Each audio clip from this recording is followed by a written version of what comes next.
Hello my dear audience, I am Sanjay. আজকে আপনাদের আলোচ্য বিষয় হলো দেয়ার ভার্সেস ইট।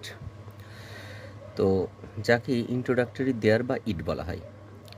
দেয়ার এবং ইট দুটোই সেন্টেন্সের সুখকর করার জন্য ব্যবহার করা হয়, অর্থাৎ এটার নিজস্ব অর্থ এখানে বহন করে না। যেমন দেয়ার মানে সেখানে, ইট মানে ইহা, এই অর্থ এখানে ব্যবহার করা হয় না।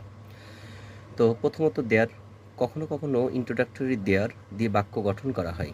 এইরূপ দেয়ারের অর্থ সেখানে নয়, সূচনাকারী একটি অধ্যায় মাত্র।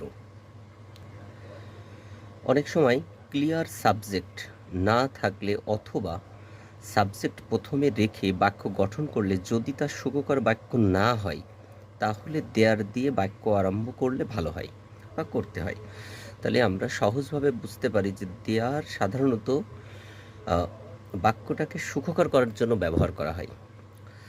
Sometimes introductory it is used like introductory there in sentence. অর্থাৎ ইন্ট্রোডাক্টরি ইটটাও ব্যবহৃত হয় দেয়ারের মতো, কোনো বাক্যে দেয়ারের মতো। ইন্ট্রোডাক্টরি দেয়ার এর মতো ইটের কোনো অর্থ নেই।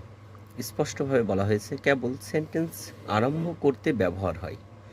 সো ইন্ট্রোডাক্টরি দেয়ার স্থান জ্ঞাপক, অর্থাৎ কোনো স্থান জ্ঞাপক অর্থে ইন্ট্রোডাক্টরি দেয়ার ব্যবহার করা হয় এবং ইন্ট্রোডাক্টরি ইট ব্যবহার করা হয় সময় জ্ঞাপক হিসাবে। তো আশা করি দেয়ার এবং ইটের ব্যবহারটা মোটামুটি ক্লিয়ার হয়েছে। এর পরের ভিডিওতে অবশ্যই চেষ্টা করব দেয়ারের কিছু সেন্টেন্স এবং ইটের কিছু সেন্টেন্স দিয়ে বিষয়টা আরও ক্লিয়ার করতে। Thank you.